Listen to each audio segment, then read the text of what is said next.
خوفناک مکڑی۔ نادر کے والدین لاہور میں رہتے تھے، جبکہ نادر ملازمت کے سلسلے میں ڈیرہ غازی خان میں رہتا تھا۔ وہ ریلوے اسٹیشن پر بکنگ کلرک تھا۔ یہاں وہ سرکاری کوارٹر میں اپنی بیوی کے ساتھ رہائش پذیر تھا۔ ان کی شادی کو 2 برس گزر چکے تھے، لیکن ابھی تک وہ اولاد کی نعمت سے محروم تھے۔ تقریباً 6 ماہ بعد نادر کا تبادلہ محمود کوٹ کر دیا گیا، لیکن یہاں ریلوے کالونی میں کوئی کوارٹر خالی نہ تھا۔ مجبوراً اسے ایک کرائے کا مکان لینا پڑا۔ 2 کمروں کا یہ مکان اسٹیشن کے قریبی آبادی میں تھا۔ مکان کافی عرصے سے خالی پڑا تھا اور ہر طرف کڑ مٹی جمی ہوئی تھی۔ چنانچہ سب سے پہلے میاں بیوی نے مل کر مکان کی صفائی کی۔ مکان میں بکھرا ہوا کاٹ کباڑ اکٹھا کر کے باہر پھینکا۔ پھر ایک کمرے میں اپنے سونے کا انتظام کیا اور دوسرا کمرہ اسٹور بنا لیا، جس میں ان کا صندوق اور دوسرا سامان رکھا گیا۔ برآمدے کے ایک سرے پر باورچی خانہ اور صحن میں باتھ روم تھا۔ مکان نہ جانے کتنا پرانا تھا۔ اس کا رنگ و روغن اڑ چکا تھا۔ سرکنڈوں کی چھتوں سے جالے لٹک رہے تھے جو صاف کر دیے گئے تھے، اور مکان میں چونا سفیدی بھی کرا دی گئی۔ اس طرح وہ مکان رہائش کے قابل تو ہو گیا، لیکن نادر کی بیوی کو مکان پسند نہ آیا۔ اس نے دوسرے دن ہی نادر سے کہہ دیا کہ وہ یہاں نہیں رہنا چاہتی اور وہ کوئی دوسرا اچھا سا مکان تلاش کرے۔ مگر اس مکان میں کیا برائی ہے؟ نادر نے پوچھا۔ بس مجھے اچھا نہیں لگتا، مجھے یہاں خوف محسوس ہوتا ہے، اس کی بیوی شازیہ نے کہا۔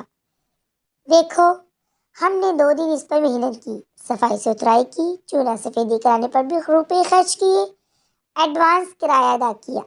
کم از کم 1 ماہ تو یہاں گزارو، اگلے مہینے دوسرا مکان تلاش کر لیں گے، نادر نے اسے سمجھایا۔ پھر وہ ناشتہ کر کے ریلوے اسٹیشن پہنچا۔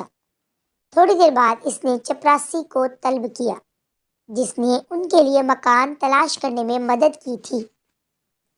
سنائیے صاحب، رات کیسے گزری اس مکان میں؟ چپراسی رحمت نے سلام کرنے کے بعد پوچھا۔ ٹھیک ہی گزری یار، لیکن میری بیگم کو مکان پسند نہیں آیا، تم ہمارے لیے کوئی اور بہتر مکان تلاش کرو، نادر نے کہا۔ صاحب، اس وقت تو قریب میں کوئی اور مکان خالی نہیں ہے۔ دراصل جب سے یہاں تیل صاف کرنے کا کارخانہ بنا ہے، کارخانے کے اکثر ملازم اور افسر کرائے کے مکانوں میں رہ رہے ہیں، رحمت نے بتایا۔ بہرحال یہ مہینہ گزارے، اگلے ماہ 2-3 مکان خالی ہوں گے تو لے لیں گے۔ نادر خاموش ہو گیا۔ شام کے وقت اس کی ڈیوٹی ختم ہوئی اور اس کی جگہ دوسرے کلرک نے آ کر سنبھالی، تو نادر گھر کو چل دیا۔ گھر پہنچا تو اس کی بیوی شازیہ گرم چادر اوڑھے صحن میں چارپائی پر بیٹھی اس کا انتظار کر رہی تھی۔ ارے، اتنی سردی میں وہیں بیٹھی ہو؟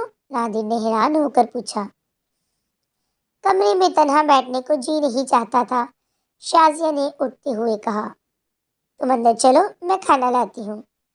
نادر کمرے میں داخل ہوا، وردی اتار کر دوسرا لباس پہنا اور میز کے پاس ایک کرسی پر بیٹھ گیا۔ چند منٹ بعد شازیہ کھانا لے کر آئی۔ اس نے میز پر رکھے اور دوسری کرسی پر بیٹھ گئی۔ دونوں نے خاموشی سے کھانا کھایا۔ کھانا کھانے کے بعد نادر ٹی وی آن کر کے ڈرامہ دیکھنے لگا۔ شازیہ نے برتن سمیٹے اور کچن میں رکھنے چلی گئی۔ نادر ٹی وی دیکھنے میں مصروف تھا۔ اچانک کچن میں برتن گرنے کی آواز کے ساتھ ہی شازیہ کی خوف زدہ سی چیخیں سنائی دی۔ اس کی چیخ سن کر نادر بے اختیار چوٹ پڑا۔ وہ تیزی سے اٹھ کر کمرے سے باہر آیا اور کچن کی طرف گیا۔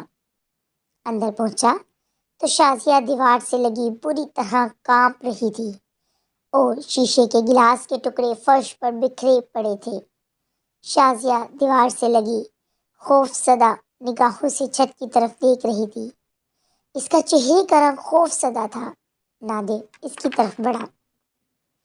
کیا ہوا شازیہ، کیوں چیختی تھی؟ یہ گلاس کس نے توڑا؟ نادر نے اس کے قریب آ کر پوچھا۔ وہ وہ ویورز، آج کی ہماری اسٹوری اتنی ہی ہے. کل ہم ملیں گے نیو ایپیسوڈ میں. اگر آپ جاننا چاہتے ہیں آخر شازیہ نے کیا دیکھا، کیوں وہ اتنی خوف زدہ ہو گئی، کیوں اس کے ہاتھ سے گلاس ٹوٹ کر گر پڑا، اگر آپ یہ جاننا چاہتے ہیں تو ہمارے نیکسٹ ایپیسوڈ کو ضرور دیکھیے گا.